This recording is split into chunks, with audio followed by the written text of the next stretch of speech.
Hey everyone, it's Libby from Master Tarot. I'd like to acknowledge the Worimi First Nations people and huge welcome to you, your guides, my guides, and the universal energies. Doing something a little bit different in this video, and I'd love you to join me.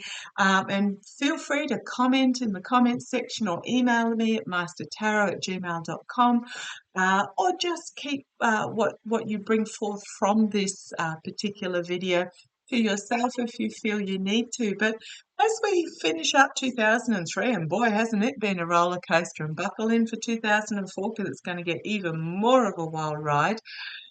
Stay in the positive, stay in the light. This Christmas just gone, aside from the usual presents for the grandkids because they're still little, I've got two granddaughters, one's 3 and the other is about 10 months. For amongst us adults, instead of buying the usual, really don't need cat or alcohol or chocolates for each other, we decided this year we were going to do Bookmas. So what was happening is that we all took in what authors each other constantly reads, and we tweaked it a little bit and bought books that we thought each other would enjoy.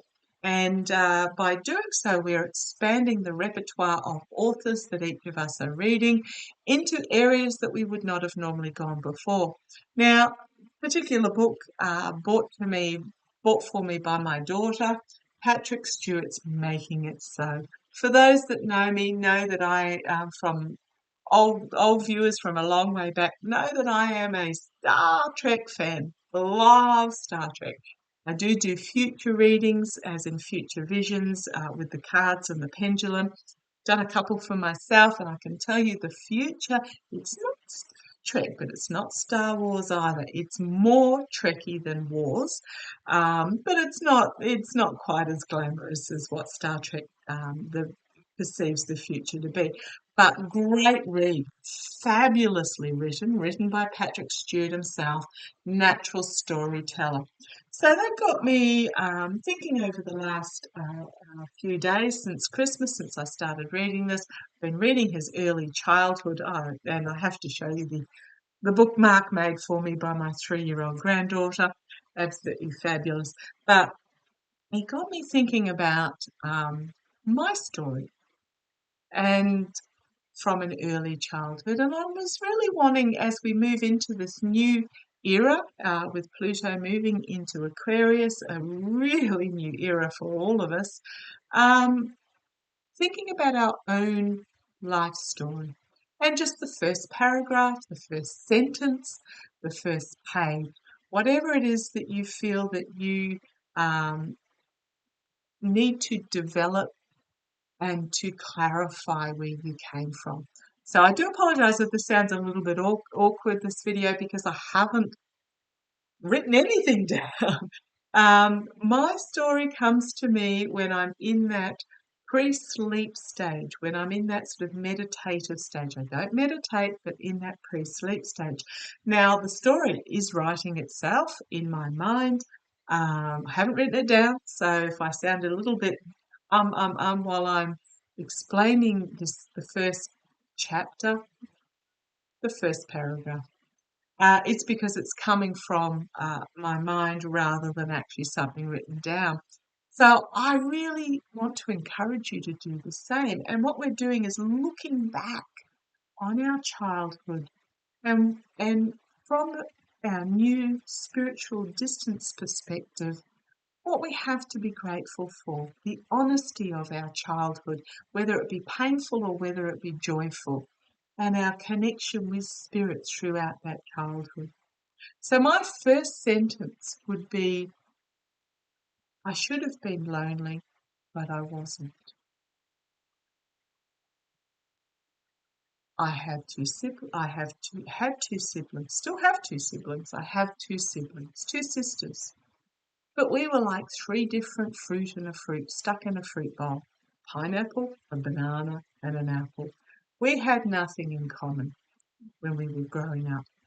We would play together, side by side, but I cannot ever remember having a conversation with my siblings.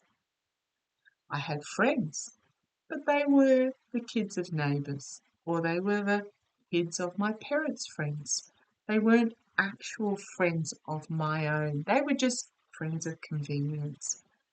But I wasn't lonely. I had a full early childhood in my imagination.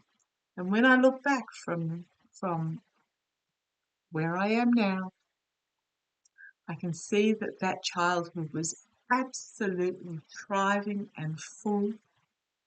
We call them imaginary friends, but they were my spiritual friends, my spiritual guides. I would roam the paddocks, thrash through the bush, play in the creek. I would play in the soil heap out in the backyard with my little hot rod car that I found in the back of the garage. I had a really, really full early childhood. Me and my spiritual friends together, living free, living wild. I should have been lonely, but I never was. That is my first couple of paragraphs. Polished, they'll never be written down.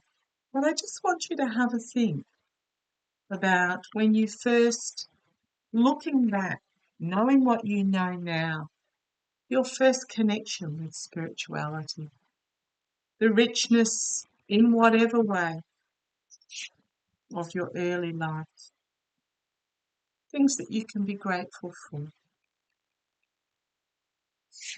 things that you need to let go of. Just a sentence, a paragraph. In fact, I feel quite sad that once I started school, and these friends stayed with me throughout my junior years, but as I got older, I did become lonely because I let go of my spiritual friends, but still struggled to find those that I could identify with, find my tribe. Adults didn't know what to do with me. I was an odd kid. They didn't know what to do with me. They didn't know how to treat me. I had some beautiful teachers in my time who understood. And when I look back, I realised there was Mrs. Turner, Mrs. Sullivan, Dr. Laird, female doctor of her time, Doctor of English, who themselves, when I look back, were touching their guides were touching my guides, and they were in touch with who they were. And they understood, but it was of the time that we didn't talk about it. But I did have a very full and rich early years. I should have been alone, but I wasn't. So I just want to, as we finish up this year, just want to draw a couple of cards. I'm using the Nature's Whispers Oracle card by Angela Hartfield. Beautiful, beautiful cards. Couple of cards just to finish up.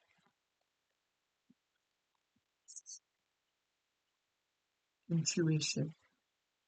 Trust your intuition. Connect with your guides.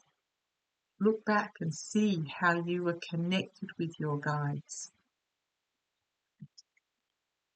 Use your intuition, because this richness of mind, this richness of memories, absolutely beautiful as we look out across the landscape. Just looking at all the little critters down there. Absolute connection with Mother Earth, connection with your guides, a richness and a light. The next card they want me to have a look at is gratitude and appreciation. As we look back, instead of lamenting about would have, should have, could have, look back with gratitude and appreciation, because everything that has gone before has brought you to the here and now. And look back through a different lens. a lens of being in touch with your spirituality, and maintain that childlike spirit. Maintain that childlike spirit, that knowing that the spirits, the guides are there, they're keeping you company, they're in your imagination, embrace them. Doesn't mean they're imaginary, but they are there. Embrace them. Be with them. It's not about doing, it's about being. So please, would love to hear from you if you feel that you can, but if you can't, that's fine. Let us know the first sentence of your story of your life, looking back from a different perspective. Love to you all. See you next year. Take care.